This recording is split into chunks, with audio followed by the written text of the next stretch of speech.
Друзья, всем привет! Вы на канале Мото Санчо. И сегодня мы с вами отправимся в путешествие по Европе. Карлов мост, Колизей, Лувр, Эйфелева башня и другие достопримечательности останутся в стороне от нашего маршрута, а я приглашаю вас в путешествие по обочинам Европы.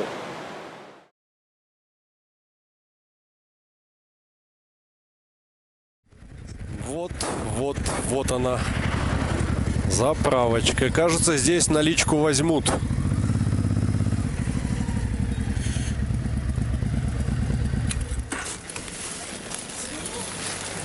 Все отлично, все удалось. Вышла к нам милейшая французская мадам. Помогла заправиться, придержала шланг. Рассчитались. И... мы забыли построить маршрут. Куда мы едем? Все, маршрут построен. И тут между делом я обратил внимание, что пришло уведомление от банка. Та заправка, которая... Прикольно, как нас все пропустили. Так вот, та заправка, на которой мы пытались заправиться картой, пыталась списать с нашей карты 200 евро. И только благодаря тому, что там нет таких денег, им это не удалось. В общем, ребят, совет на будущее: никогда не пихайте свои карточки в непонятные заправочные автоматы. Можете остаться без денег.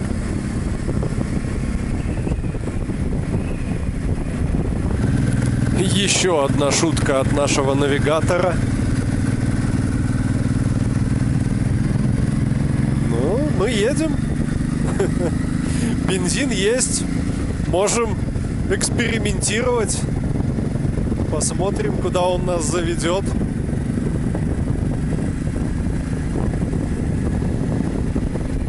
Продолжая развивать тему про оплату картой и попытку аппарата списать сразу большую сумму. Может быть, потом он бы невостребованную часть суммы вернул назад. Но при этом, скорее всего, если у вас карта не в евро, то эта сумма была бы дважды конвертирована. Сначала, допустим, из долларов или из злотых или из рублей в евро, а потом обратно. И на разнице курсов можно было бы неплохо погореть. А может быть, просто ничего бы не вернули. Сказали бы: заправляйся на 200 евро. Разливай по карманам и езжай.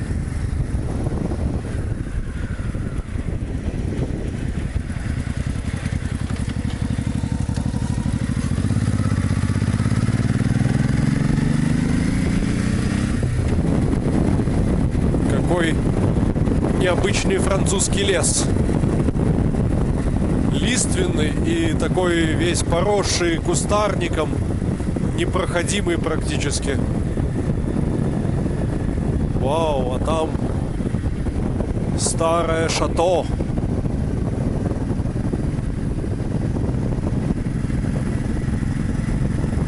Красивые места.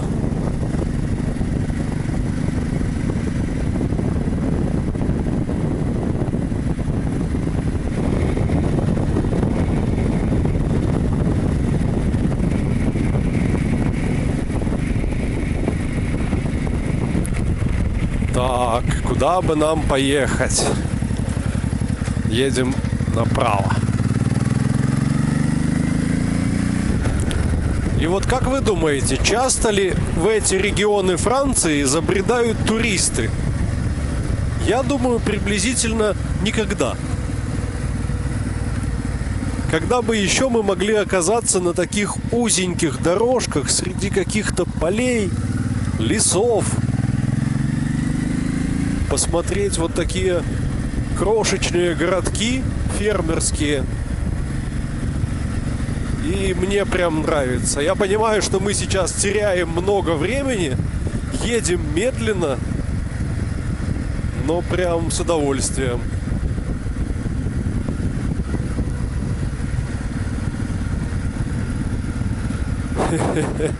Знак стоп. И вот стоп-линия. А нам как раз вот туда. Пропустим Мерседес. Он пропускает нас. Очень, кстати, здесь вежливые водители часто пропускают.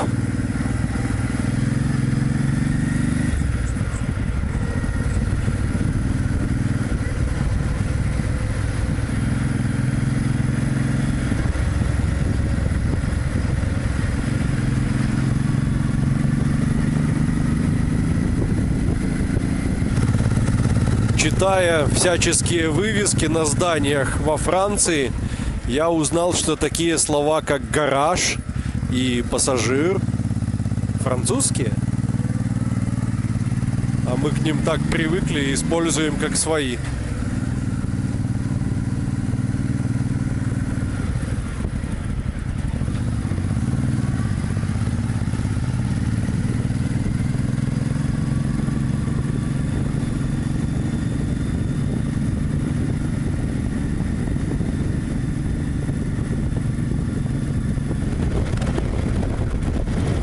Что это такое слева? Какая-то башня на горе.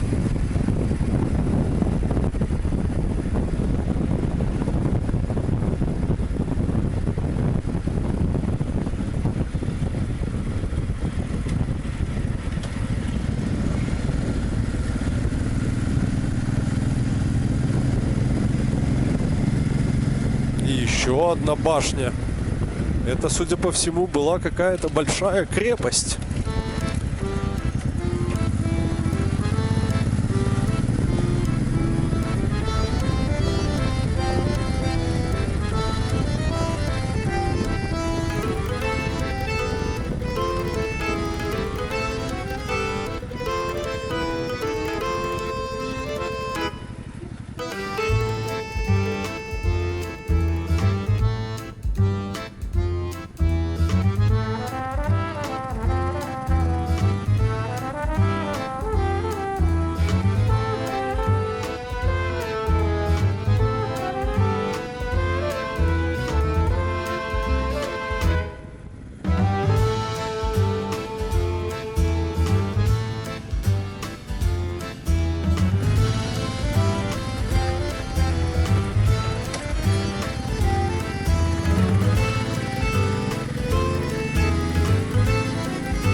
Выехали на какую-то не автостраду, но дорогу явно скоростную, более скоростную, чем те дороги, которыми мы ехали до этого.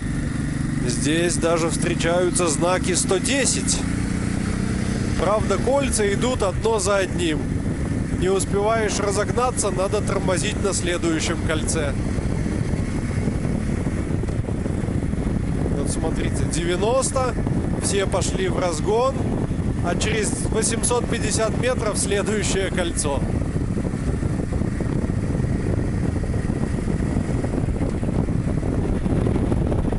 Пробка на мосту через реку. Там, судя по всему, ремонт, ограничение 50 и реверсивное движение. Но мы вот поехали. О, река как пересохла. А там дальше замок. Красиво.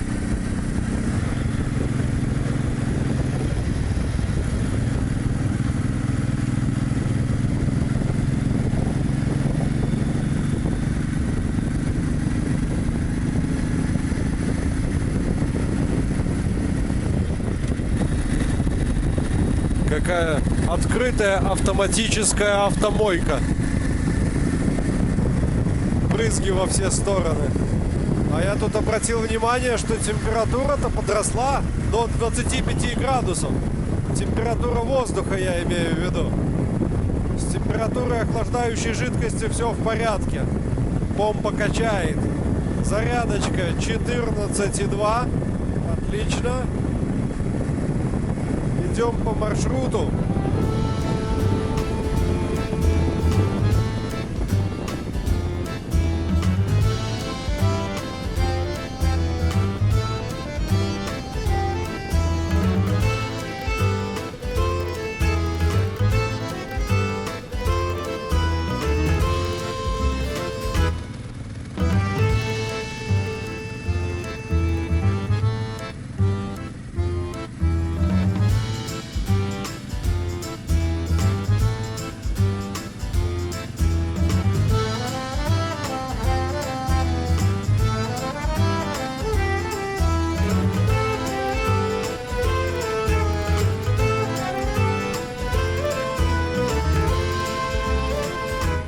А сейчас едем по дороге среди соснового леса, и здесь непередаваемо пахнет. Насыщенный такой сосновый запах и чем-то сладким, как будто какими-то цветами. Даже не знаю, как передать. Похоже на запах лаванды, но не она. Не знаю, что это. Вот бы заночевать в таком месте. Хотя запах очень сильный. Возможно, через час-другой от него начнет болеть голова.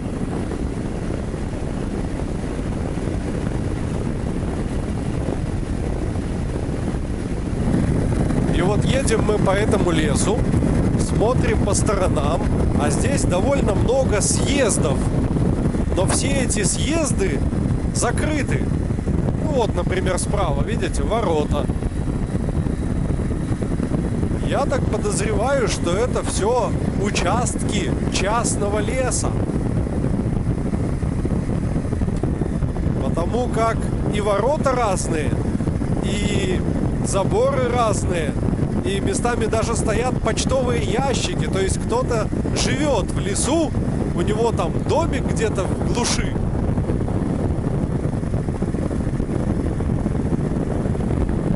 Немножко необычно, непривычно, но ладно, пусть так.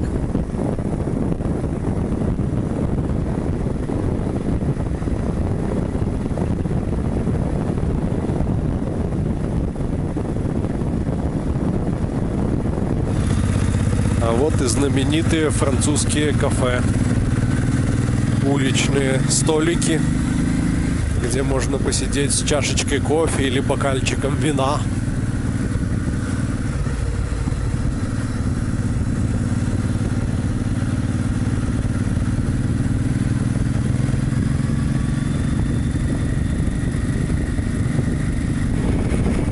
И вот мы выходим на какую-то крупную автостраду под названием А20.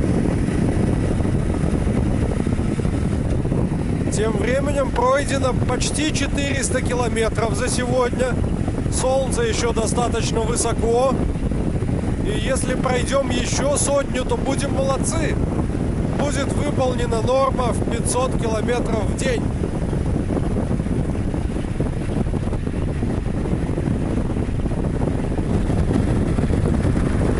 И снова у нас загорелась красная лампа. Лампа заправки. Как раз есть колоночка British Petroleum. Но сначала глянем, почем тут цены. Возможно, имеет смысл уйти с трассы куда-нибудь в деревне и потом вернуться обратно. Так, вот у нас прейскурант 95 по 2,29,9 по 2,3.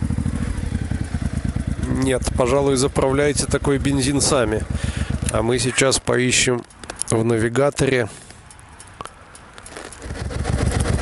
В 3,5 километрах нашлась заправочка. Правда, она скоро закроется. Но попробуем успеть. Если нет, там есть еще несколько. К сожалению, Google не показал, какие там цены. Но сравним. Доедем и сравним.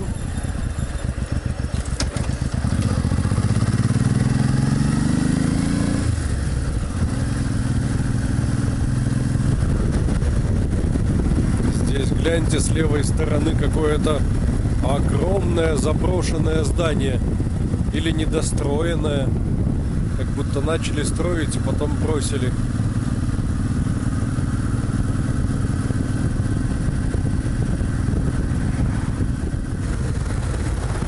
А вот и заправка. Здесь 95-й по 2039. Но мне кажется, если проедем дальше, там будут еще. Это самый-самый центр города.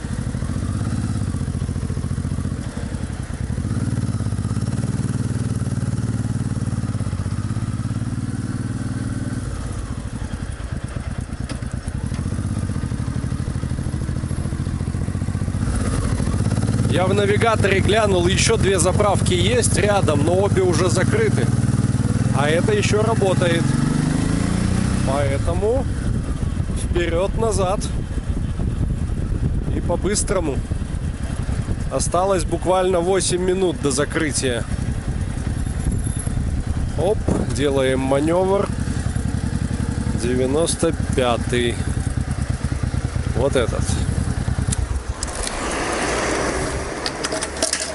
Это, ребятки, просто нечто. Мы заехали, заправились, и я пошел платить. А оказалось, что там работает на заправке бабушка, которой, на вид лет 100. Она немножечко обсчиталась, дала мне сдачи больше, чем надо. Но мы с ее, не знаю, напарницей или дочкой, которой на вид лет 70, пересчитали. Я ей отдал лишнее. Сказали друг другу мерси. И, в общем, расстались довольными друг другом. Все у нас получилось. И у нас есть полный бак топлива. Мы можем ехать дальше, возвращаться на трассу.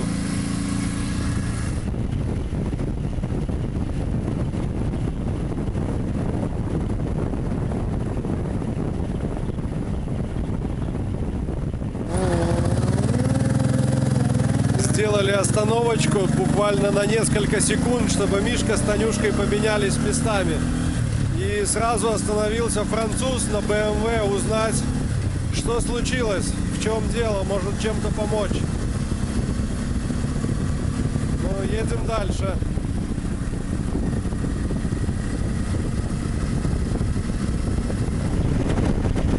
Ого, а время-то уже 7:30. Пора задумываться о ночлеге. Через 67 километров будет съезд с этой трассы на какую-то региональную дорогу. И там начинаем искать нычку.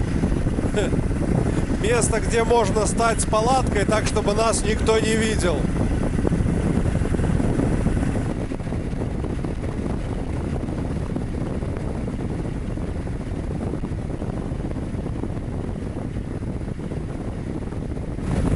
А вот уже и нужный нам съезд показался впереди. Чуть раньше мы отметили 500 километров маршрута на сегодня. Сейчас по факту где-то 520. И это 520 километров именно продвижение по маршруту. Потому что если считать все отклонения в поисках заправки, где-то заплутали, то получится еще больше. Ну и с этого места начинаем крутить головой, смотреть красивые, тихие, уединенные полянки, желательно со съездом, куда можно забраться на мотоцикле. Но при этом, чтобы нас там видно не было.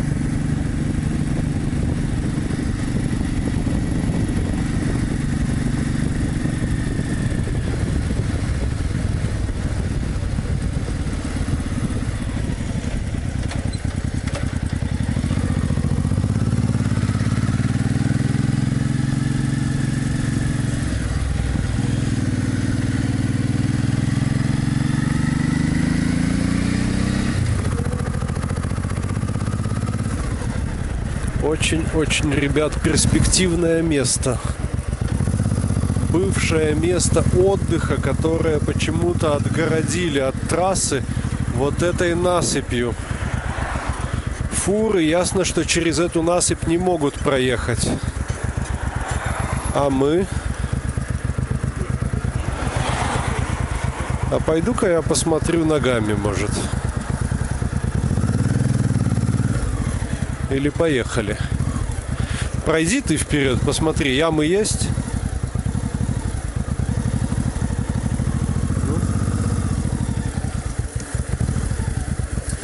Обалдеть!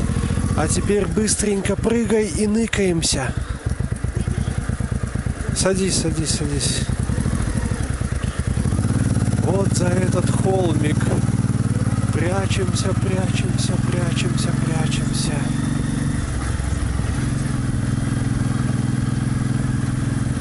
Красота! Все, нас не видно.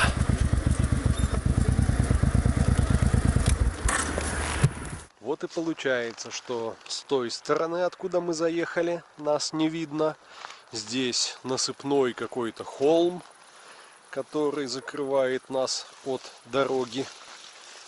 Судя по всему, стояли столбы. Ой, бетонные какие-то конструкции. Или это мусорка была? Непонятные шкафчики. Да, это была мусорка. И не так давно, еще не сржавела насквозь. Вот здесь прям бетонная ровная площадка, но все поросло каким-то колючим вьюном. Если мы здесь поставим палатку, то гарантированно пробьем матрас.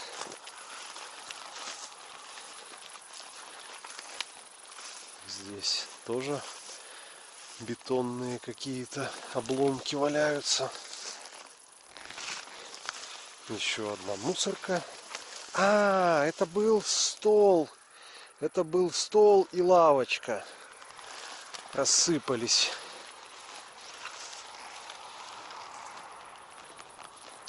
И был выезд обратно на трассу. Но с той стороны тоже насыпь. Поэтому дальнобойщики сюда заехать не могут. А мы можем. Как раз вовремя успели. Солнышко уже село. Полчасика выждать. Можно за это время приготовить что-нибудь поесть. И потом будем ставить палатку. А вот уже и палатка стоит. Единственный недостаток этого места в том, что там внизу асфальт. И вбить в него колышки нереально. Поэтому мы привязали 2 камня к веревочкам. Я подогнал мотоцикл, подключил сейчас насос. Будем качать матрас. Процесс пошел. Тем временем можно собирать спальные мешки. Фонарик в палатку подвесить.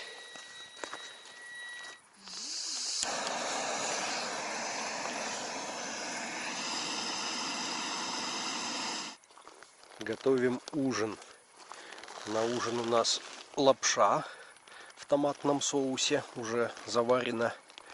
Тушеночка вот греется. Чай, кофе. В общем, устроились с комфортом. Французский ужин получился изысканным и утонченным. В беседе за ужином Танюшка сказала, что представляла себе Францию несколько иначе. Ну а если серьезно, то красиво очень. Стемнело, небо все осыпано звездами, их здесь замечательно видно. Млечный путь через все небо. Очень жалею, что это не может передать камера. Машины где-то там ездят, нас не беспокоят. Где-то вдалеке на ферме лают собаки, а мы укладываемся спать. На этом на сегодня закончим. Говорю вам до завтра. Всем спасибо, всем счастливо и всем пока.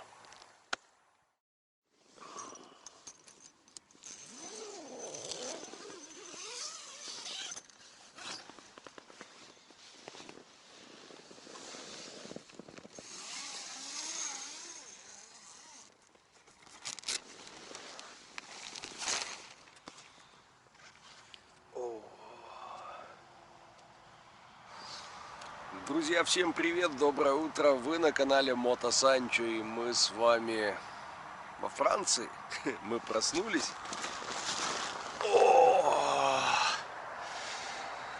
А где же солнце?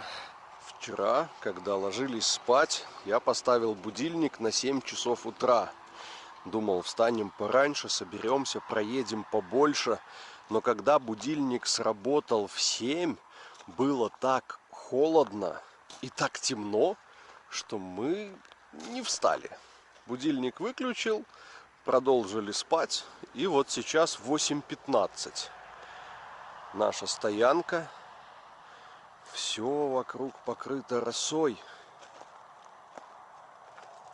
Палатка вся изнутри покрыта конденсатом.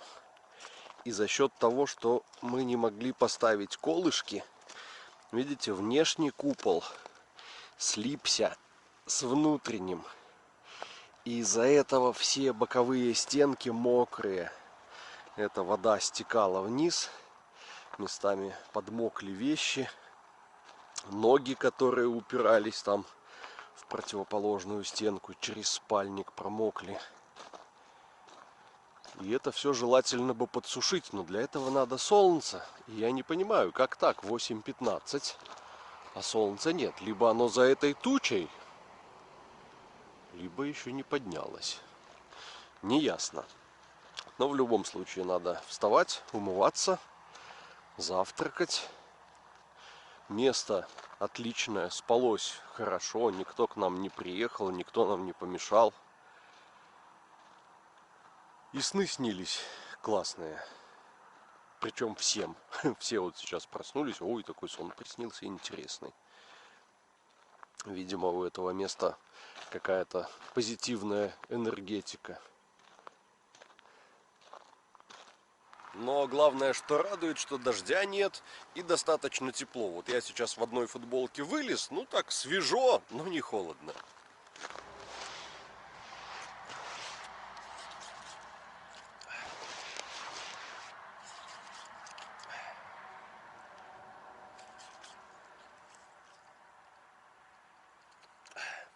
Вот и умылся.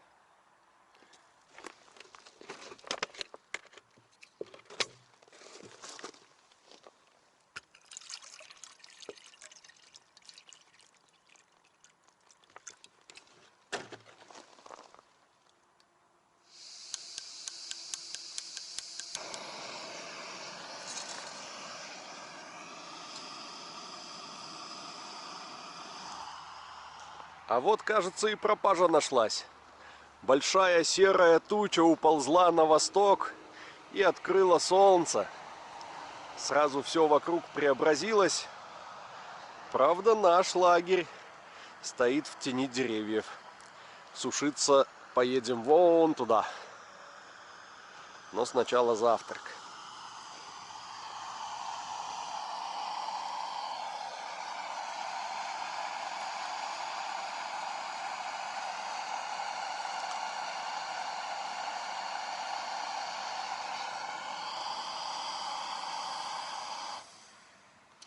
Ну вот, что собой представляет сейчас наша палатка. Вода с нее просто бежит ручьем. Пойдемте в сушку.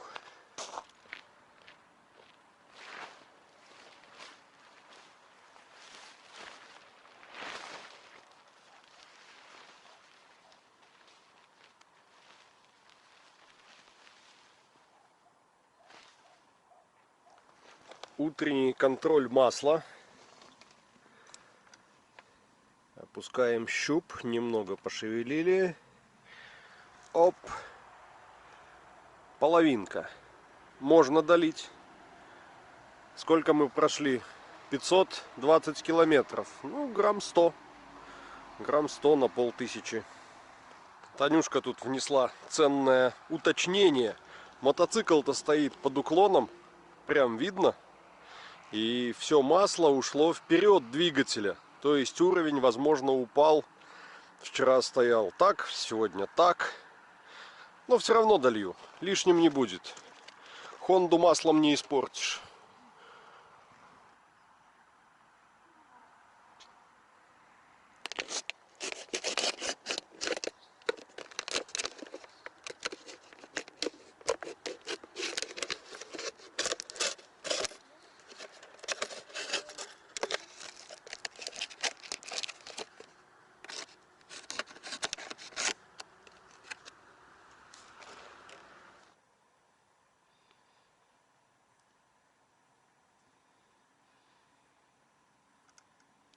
Пока сушка и укладка вещей идет своим чередом, я записал коротенькое видео для YouTube, так называемый Shorts, загрузил и вот сейчас почитал комментарии. И знаете, что меня удивляет?